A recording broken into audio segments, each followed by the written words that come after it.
Olá, graça e paz, nós estamos aqui num momento muito especial, um momento de entrevista aqui com o Hélio, e eu tenho certeza que você que está nos assistindo, você que vai ouvir esse testemunho, você vai ficar impactado com tudo que Deus fez e com tudo que Deus ainda está fazendo.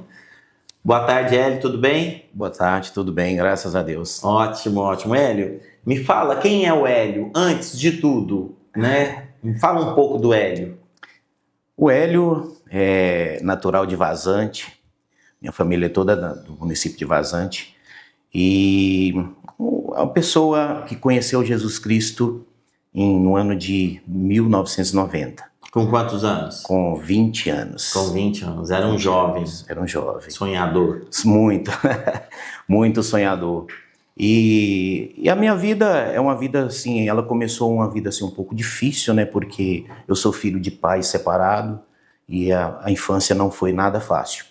Mas ao conhecer Cristo a gente muda de patamar, né? Como se diz. O coração acalma, né? O coração a gente acalma. sabe que Deus tem um plano e um propósito para todas as coisas. É verdade. O coração muda e a gente passa a entender tudo que Deus tem para nós sempre é o melhor. Sim. E o Hélio trabalhava com o que nessa época? Ou estava começando a sua vida, né? Profissional, trabalhista? Nessa época eu morava em Belo Horizonte, né? Os meus pais, como eu disse, meus pais separaram e a gente saíram para vários locais.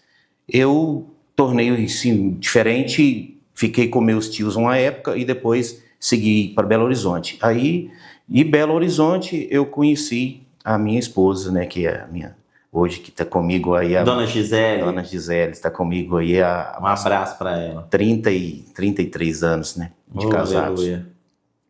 O Hélio começou, então, eu comecei numa empresa de ônibus, né, minha vida profissional eu comecei aí na empresa de ônibus e depois a grande parte da minha vida foi construída dentro da empresa Companhia Mineira de Metais, que era do Grupo Votorantim.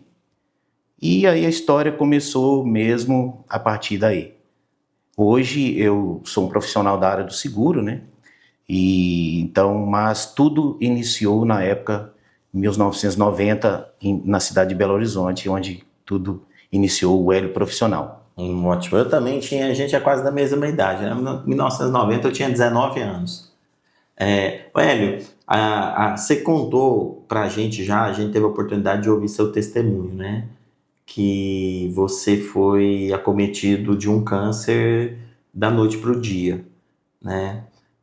Conta um pouco pra gente sobre essa história e como foi receber esse diagnóstico. Então, pastor, antes de começar a falar, né, sobre essa doença, eu gostaria de estar primeiro aqui agradecendo a Deus, né, por tudo que Ele tem feito na minha vida, por tudo que Ele fez e ainda está fazendo, como o senhor disse no início. Segundo, né, a minha família, a minha esposa, minha filha, a minha mãe, meus irmãos, que foram também peças fundamentais, né, para que eu pudesse estar vencendo. E também as empresas, né, a empresa que eu trabalho, né, eu trabalho na Almanza Corretora de Seguros, toda a direção da empresa, os amigos que ali trabalham, eles me deram um suporte muito grande e também a empresa que a minha esposa trabalha, que é a Reptec, inclusive do Robson, que é um dos membros da igreja Céu da Terra. E a gente, então, gostaria de estar nesse momento agradecendo a todos eles. Então, a minha história começou com essa doença em 2024.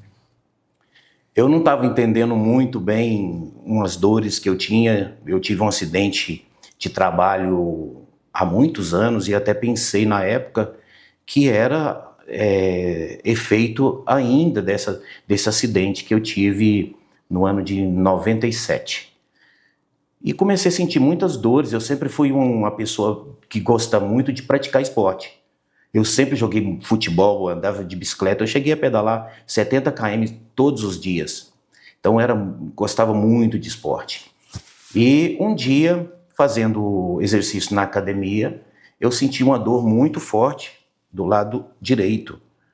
E me incomodou muito. Eu saí da academia, cheguei em casa, falei com a minha esposa que estava doendo muito.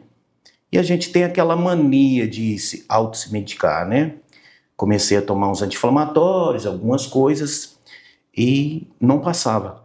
Isso. Aí fui em um ortopedista, aí comprei um colete, coloquei o colete pensando que era o problema do meu acidente anterior, mas não resolveu. A minha esposa um dia falou comigo, olha, vamos procurar um ortopedista.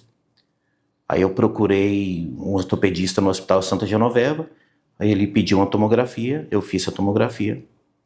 No dia 2 de maio do ano de 2024, eu tinha um retorno, e quando eu cheguei, ele disse, olha, você tem pessoas na sua família que tem câncer, ou já teve câncer? Aquilo, na hora, o chão da gente cai. O chão sai e o céu desce, né? Exatamente. Eu falei, provavelmente sim, que eu acredito que é difícil uma família que não teve ou vai ter alguém que não tenha essa doença. Ele falou, não, é porque nós descobrimos que você está com 3 costelas quebradas e os seus ossos estão bem frágeis e você está com várias células cancerígenas espalhadas pelos seus ossos, inclusive na coluna.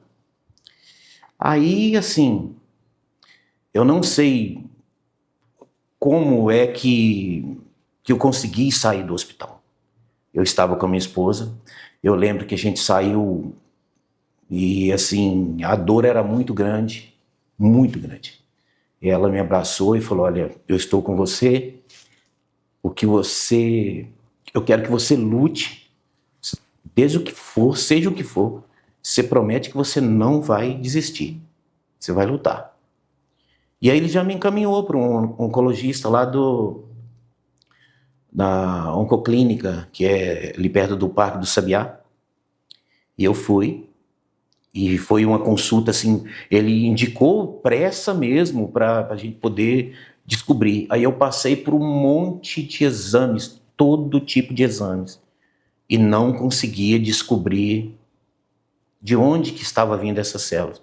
Fiz endoscopia, colonoscopia, fiz alguns exames de osso que faziam um raio-x completo do organismo e não consegui descobrir de onde que estava vindo as células cancerígenas. Próstata também, tudo normal, tudo perfeito, rins, tirou o raio-x de dentro, se não tinha nada. E o oncologista pegou e falou comigo, olha, eu não sei como é que a gente vai conseguir descobrir o seu caso, de onde que está vindo isso. E aí começou aquela agonia, porque você tem o problema, mas não sabe de onde está vindo. Não encontra a raiz. Não encontra a raiz do problema para poder tratar. Já estava mais ou menos há 3 meses em casa, já estava sentindo muitas dores, porque a parte de costela, ela não tem medicamento próprio. Você toma analgésico e esperar para cicatrizar. Um dia de manhã eu acordei já com muita dor, eu já estava dormindo de barriga para cima, né, com muitas dores, já não tinha posição para dormir mais. E levantei um dia de manhã e estava um pouco resfriado e eu saí lá para fora. Falei, eu vou ficar lá de fora porque o meu carro é alto, eu vou esticar minhas mãos em cima do carro, que quando eu for espirrar, o impacto é menos, dói menos. Quando eu escorei em cima do carro assim, para espirrar, teve uma fratura na coluna. Meu Deus. E a coluna quebrou, a principal vértebra da coluna quebrou. E eu fiquei paralisado. Nesse momento, eu soava assim, de tanta dor. Só estava eu e a minha filha em casa, e ela entrou em desespero. Conseguiu ligar para o bombeiro, eles foram, me pegaram lá. Como eu não movimentava, eu fiquei paralisado, eu não movimentava mais. Porque partiu a coluna no meio, né? Tanto que o osso já estava fragilizado. Ele pegou a maca, colocou em pé, deitou e me levou para o hospital. Primeiro, o corpo de bombeiro leva para o UAI, né, que é municipal. Depois, eu tive que pegar o meu plano de saúde para poder me pegar no UAI e levar para o UMC, para conseguir dar sequência no tratamento. A dor era tanta, era assim, coisa difícil, porque eu lembro que a paramédica colocava as mãos por baixo da minha coluna, assim, para me poder andar, se conseguir o impacto da pista, né, da rua. Eu lembro que a ambulância, e até depois eu fiz um agradecimento ao pessoal lá da empresa. Eles foram média de 10 km por hora, porque a dor era tanta que eu gritava de dor, eu não tinha condição. Chegando na UMC, como eu acredito que tudo Deus tem um propósito, quem estava de plantão chama-se o Dr. Lucas, que eu até costumo falar com ele que eu ganhei um filho. Aliás, eu ganhei 3 filhos, né? Eu tenho uma filha de sangue, que é a Natália, e tenho 3 filhos, que é os 3 médicos que cuidam de mim. A doutora Sândala, o doutor Gabriel e o doutor Lucas. São meninos novos, com uma capacidade imensa, um coração imenso. E eu falo com ele, eu não tenho vocês como médico, tenho vocês como filho. Ele, já vendo o resultado, fez uma punção na medula. Ele é hematologista. Aí descobriu que eu estava com um tipo de leucemia que é incurável. Para o homem é incurável. Naquele exato momento que ele trouxe o resultado, eu lembro das palavras que eu falei com ele. Que bom que descobriu. Mas eu sabia que para homens não existe cura, mas para Deus existe. Sim, o que é impossível para os homens não é impossível para Deus. Não é. E eu deitado naquela cama, né, sem poder movimentar, eu fiquei 30 dias no Hospital UMC, passei por 2 cirurgias na coluna, uma do dia 17 de junho, eu entrei no dia 23 de maio na UMC e saí no dia 24 de junho. No dia 17 de junho eu passei por uma cirurgia na coluna, uma parte, e no dia 20 eu passei para a segunda cirurgia. E Deus é tão bom, tão maravilhoso, que para quem ficou deitado, sem movimentar, 30 dias. Para tudo eu dependia da minha esposa. Para tomar banho, para me levar a fazer as necessidades, tudo era ela que me levava. Eu saí da última cirurgia que eu saí da UTI, eu saí do cirúrgico, né, do quarto cirúrgico. Quando eu acordei, eu estava na UTI, porque é praxe para controle. Era mais ou menos umas 4 horas da tarde. E quando foi 7 horas da noite, eles me colocaram sentado na cama e eu não senti mais nenhuma dor. No outro dia, 7 horas da manhã, eu fiquei de pé. E 3 horas da tarde, eu andei pela primeira vez depois da cirurgia, sem nenhuma sequela. Hoje já faz 1 ano e 7 meses da cirurgia. Eu não tomo nenhum remédio para dor. Deus botou a mão de uma maneira tão intensa que eu não sinto nada. Nada. Parece que tem até agora liberado para andar de bicicleta. Estou andando de bicicleta. Eu posso, por exemplo, se eu não fosse irresponsável, eu poderia até jogar um futebol. Na brincadeira, né? Mas eu não posso e também não devo. Como o Ancelotti está aí montando a seleção brasileira. Então, aí já comecei a andar de bicicleta, já faço meus exercícios. A única coisa que eu tenho que tomar cuidado é com peso, é com esse tipo de coisa, mas o resto eu fiquei praticamente normal, sem nenhuma sequela grave. Acho que tem 2 pontos importantes, né? Primeiro é quando o médico te dá o diagnóstico. E o segundo, quando você trava num espirro, né? Como que ficou sua mente, seu coração com estudos? Recebe o diagnóstico, é como a gente comentou, né? O chão some, parece que o céu desce. Tudo aquilo que a gente fez de plano vai por água abaixo. A gente começa a pensar outra coisa, como vou deixar as pessoas, como fazer daqui para frente, como que ficou sua mente em relação a isso? Olha, no início, ao recebimento do diagnóstico, eu tive muito medo de ser assim uma doença que a gente sabe que tem vários tipos de câncer. Inclusive esse que eu passei, eu não conhecia. Eu não conhecia ele. Qual que é o nome dele? Ele chama mieloma múltiplo. Ele é um tipo de leucemia que ela ataca principalmente a parte óssea da pessoa. Ele começa a mandar informações, a medula começa a mandar informação errada para o seu organismo e os seus ossos, ele começa a desfazer. E com isso o cálcio desce para os rins param de funcionar e a pessoa entra em óbito. Você pensou nesse momento que você estava lá, passando por isso tudo, em que você ia morrer? Muitas vezes eu pensei. E como que você lidou com isso? É até engraçado, teve um dia que eu estava deitado na cama, peguei o celular e fui pesquisar quanto tempo de vida... Porque os médicos não falam hoje, né?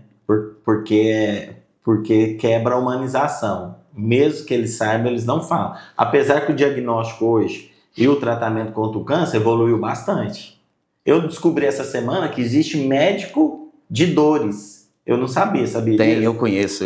Médico de dores. Eu conheço, aliás, eu conheci um médico que é especialista em dor. Ele chamava, não sei se é vivo ainda, ele chamava Dr. José Fino, em Belo Horizonte. É o que cuidou de mim quando eu tive o problema na coluna do acidente. Então, pastor, eu peguei o celular e fui pesquisar. Quanto tempo de vida tem uma pessoa que tem esse tipo de doença? E lá na internet falava que no máximo era 2 anos e meio. Aquilo ali me deu uma dor tão grande, mas uma dor tão grande, que eu acho que eu nunca tinha sentido uma dor tão grande. E eu fiquei triste, a minha esposa percebeu e me perguntou o que eu tinha feito. Aí eu falei com ela que eu tinha lido. Aí quando a médica chegou, que é a doutora Sandra, ela falou: Hélio, pelo amor de Deus, não faça isso.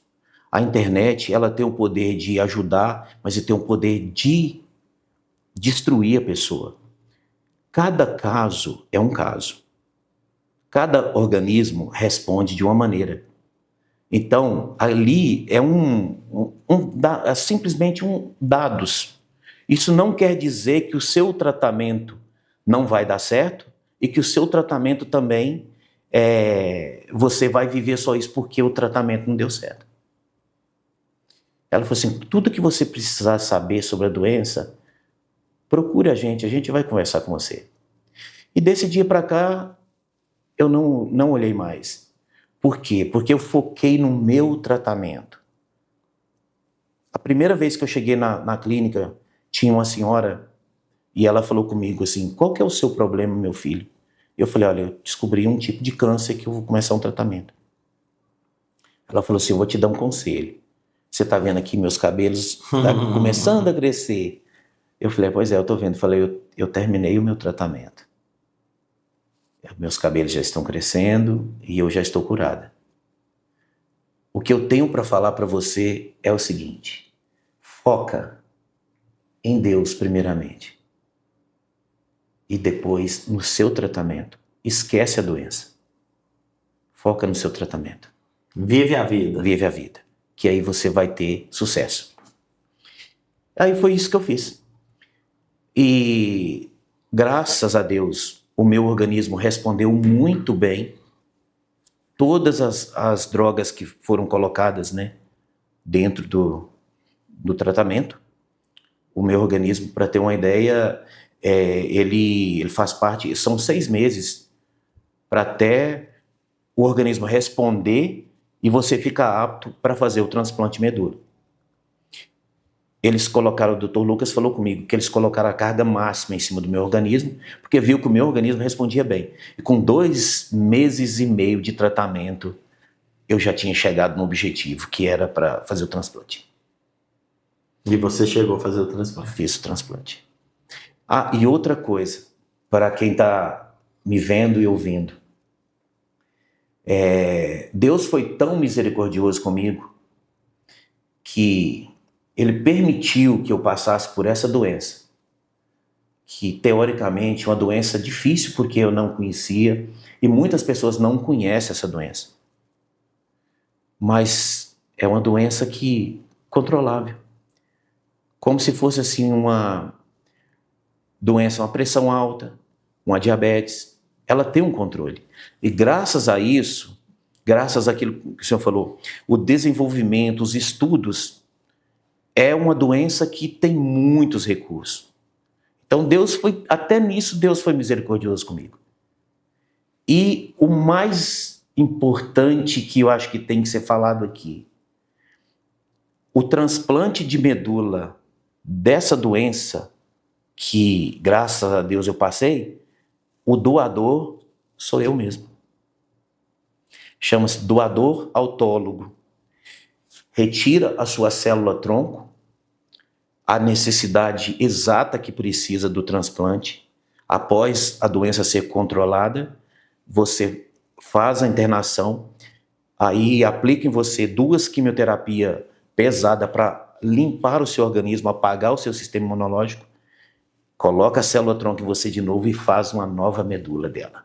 Essa parte é interessante, eu não sabia disso, né? Quando a gente conversou aquela vez, eu achei isso fantástico, né? Deixa eu te fazer uma pergunta. Qual foi o momento que você percebeu que algo estava mudando, né? Aquele medo, aquele receio que estava mudando, você começou a ver, né, aquela luz, a esperança. Qual foi esse momento? O momento talvez seria quando, ao ver a minha esposa e a minha filha sofrendo mais do que eu acho que esse foi um momento que eu entendi que além de lutar contra a doença, eu tinha que fazer algo diferente. No início eu falei com o senhor que eu não acredito, eu acho que a maioria das pessoas fala que Deus não é vingativo. De jeito nenhum. Deus nunca foi e não vai ser, mas Ele é justo. E a gente paga pelos nossos erros. E quando eu falei que eu tive uma rebeldia e eu desviei dos trabalhos de Deus, eu desviei das coisas de Deus, que eu sempre fui muito ativo nas igrejas. Eu já fui diácono, eu já fui mestre de louvor, eu já fui presidente de mocidade, já fui muito ativo nas coisas de Deus. E quando eu me rebelei e saí da igreja, não tenho certeza que Deus falou assim, eu vou deixar ele experimentar lá. Quando ele precisar mesmo, ele vai ver que sou eu que estou no controle de tudo. Deus permitiu, como Deus permitiu a Jó, você passar por isso tudo, porque o diabo não pode tocar na gente sem que Deus permita. E Deus sempre tem um propósito para tudo isso, né? Hoje, como que você entende o propósito de Deus em deixar você passar por isso tudo? O que você mais sentiu na sua vida de crescimento, de maturidade com isso tudo? Eu entendi que por mais que eu queira fazer alguma coisa da minha vontade, ela jamais vai ser concretizada se não for a vontade de Deus. E isso eu aprendi, a ter paciência. Hoje eu sou uma pessoa bem melhor. Eu sou um marido melhor, eu sou um pai melhor, eu sou um servo melhor. E isso eu aprendi com essa doença, com esse período de deserto que eu enfrentei. Os valores mudam, né? Os valores mudam. E o senhor fez a pergunta a partir de quando eu notei que isso estava mudando. A minha esposa, ela seguia um pastor que chama Júnior Rostirola. Ele tem um trabalho lindo, até quem não conhece, é bom conhecer. Chama Café com Deus Pai. Todos os dias ele tem uma mensagem gravada no Spotify e eu chamo-se Café com Deus Pai. E eu passei a ouvir o Café com Deus Pai todos os dias.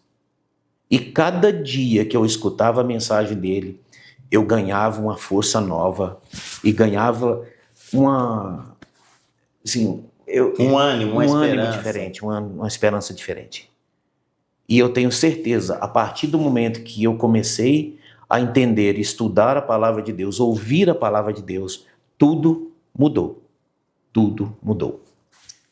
Ô Hélio, eu quero te fazer uma outra pergunta, né?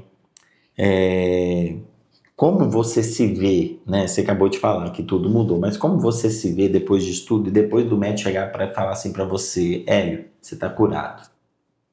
Qual que é a sensação? Qual foi a sensação?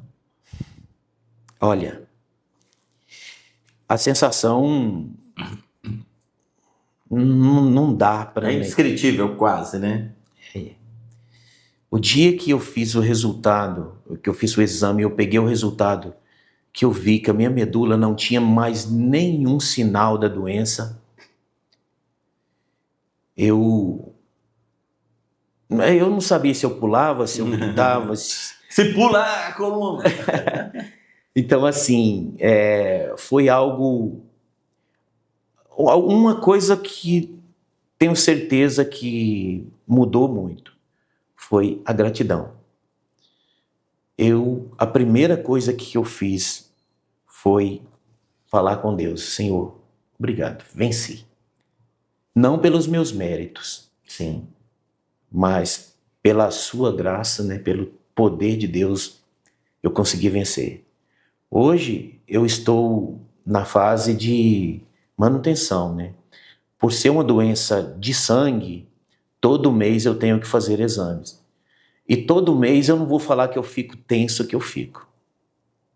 Porque a gente tem medo. Eu sei que a minha medula hoje não tem nada. Ela está 100% curada. Mas as pessoas falam assim, mas você recebe o diagnóstico de cura do câncer? Não. O câncer não tem um diagnóstico. A medicina, ela não te dá um diagnóstico que você está curado. Por ser uma doença traiçoeira, ela pode conter células cancerígenas escondidas e adormecidas dentro do meu organismo. Por isso que eu tomo um medicamento para que, se por acaso isso acontecer, tiver alguma célula alojada, o remédio vai matar e vai continuar o trabalho. É um preventivo. É um preventivo. Uma profilaxia. Exatamente. E hoje, a alegria é de poder viver a minha primeira viagem, por exemplo, né? Eu fiz há pouco tempo com a minha família. Foi algo assim, fora do normal, porque quando você tem um diagnóstico desse, você imagina que você nunca mais vai fazer isso. A primeira vez quando eu... Mãe...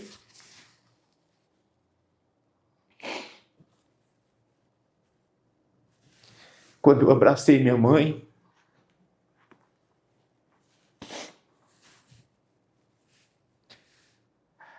então assim, é uma alegria diferente, a visão diferente.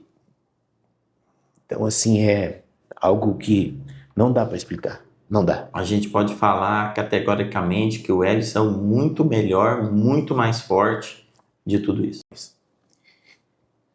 E nesse episódio todo, como eu falei dos meus amigos, meus colegas de trabalho da empresa, eu entrei no hospital no dia 23 de maio de 2024, como eu disse, E o meu aniversário é dia 3 de junho.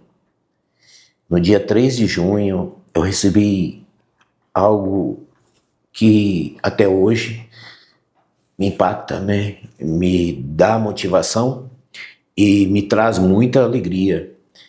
Eu estava deitado na cama de hospital e o pessoal da corretora chamou a minha filha, fizeram um vídeo, todas as pessoas da corretora, inclusive os sócios, os donos, e fizeram um vídeo me dando os parabéns. E no final, até um irmão da igreja, que chama Valdinei, ele falou uma mensagem que foi como ele fala que foi de Deus. Eu falei com ele, contei para ele que a mensagem que ele falou no final do vídeo foi um combustível que eu precisava para poder seguir firme ali no propósito. Ele disse assim: Hélio, nós estamos aqui hoje para te parabenizar pelo seu aniversário e dizer que não estamos felizes porque você está aí do outro lado, no hospital, passando por esse momento difícil. Mas eu quero dizer para vocês que nós estamos com você e que eu tenho certeza que você vai sair muito melhor do que você entrou. Era uma palavra profética. Era uma profecia que se cumpriu. Pode falar para ele: Valdinei, se cumpriu. Se cumpriu. Se você pudesse deixar uma palavra para quem está enfrentando o câncer ou enfrentando um grande desafio de enfermidade na sua vida, o que você falaria para essa pessoa? O que eu posso falar para você que está enfrentando esse problema é aquilo que eu disse. No primeiro momento é muito difícil. Essa palavra, ela machuca a alma, ela machuca o psicológico, ela machuca a família, ela machuca quem está próximo, e é muito difícil. Mas quando você tem o foco em Deus, confia e crê, entrega para Ele, pede a Ele que dê força para que você possa lutar e focar no tratamento, essa, com certeza, se for vontade do Pai, com certeza você vai sair vitorioso. Não desista, não desanime, confie e não questione. Eu, em nenhum momento, mesmo nos momentos mais difíceis da minha vida, eu não questionei Deus, porque eu sabia que tudo era vontade dele. Então é o que eu falo para você: tenha fé, tenha força, acredite em Deus, confia, entrega a sua vida, que com certeza Ele vai fazer grandes coisas na sua vida, como fez na minha. Muito bom, muito bom. A gente está aqui com ele, esposo da Gisele, dando esse testemunho maravilhoso de cura, de restauração, e que deu uma volta ali pelo Vale da Sombra da Morte, à beira do abismo, mas Deus foi lá, resgatou e transformou ele num homem muito melhor, muito mais forte, muito mais maduro, e que agora tem um testemunho forte para te animar, você também que está enfrentando isso. E eu queria que o Hélio encerrasse esse momento nosso aqui com uma oração, né? Eu poderia muito bem orar, mas acho que por tudo que você passou, você tem muito mais propriedade para orar e abençoar quem está vivendo isso. Amém? Amém. Pastor, é interessante, antes de fazer a oração, deixar uma pequena interrogação aqui para as pessoas. Antes de tudo isso acontecer, eu tive um sonho. E no sonho, era como se fosse como se Deus estivesse falando comigo que eu estaria passando por um momento muito difícil, mas que eu ia ter vitória. Eu tive um sonho, cheguei um outro dia para trabalhar e comentei isso com uma menina, uma colega de trabalho. Depois que eu passei por tudo isso, é que eu fui entender que o sonho era um aviso de Deus na minha vida. Como se Deus estivesse dizendo assim: não preocupa, eu Vai sou passar. contigo. vai passar. É tudo que a gente precisa. Eu e Deus, nós somos maioria. Você e Deus é maioria. Verdade. Então é isso, né? Às vezes a gente tem que prestar atenção em pequenos detalhes que Deus pode falar com a gente de maneira que a gente nem espera. Por isso é bom estar sempre vigiando e orando. Amém. Porque Ele pode falar a qualquer momento e a gente não está preparado. Então vamos orar? Vamos. Pai, obrigado por esses momentos que estamos aqui, que passamos aqui, falando das maravilhas que o Senhor tem feito na minha vida e ainda está fazendo. Pai, obrigado, Senhor, porque nos momentos mais difíceis da minha vida, eu tenho certeza que o Senhor esteve comigo o tempo todo. Por este motivo, eu estou aqui nesse exato momento. Porque pela sua misericórdia é que eu estou aqui. Porque se fosse por mãos de homens, nenhum conseguiria fazer o que foi feito na minha vida. Então, Pai, muito obrigado. Obrigado pela minha vida, pela minha família, pela minha esposa, minha filha, pelos irmãos que congregam comigo, pelos irmãos que me ajudou, que me apoiou em oração por todo esse Brasil, que são vários. Obrigado por cada um, Pai. Obrigado pelos amigos, por tudo que o Senhor tem feito e ainda vai fazer. Em nome de Jesus. Amém. Amém. Quero agradecer você que ficou aí até o final ouvindo esse testemunho. Tenho certeza que você foi edificado e o que Deus tem para você é muito melhor e muito mais do que você poderia imaginar. Amém? Deus te abençoe e até o próximo.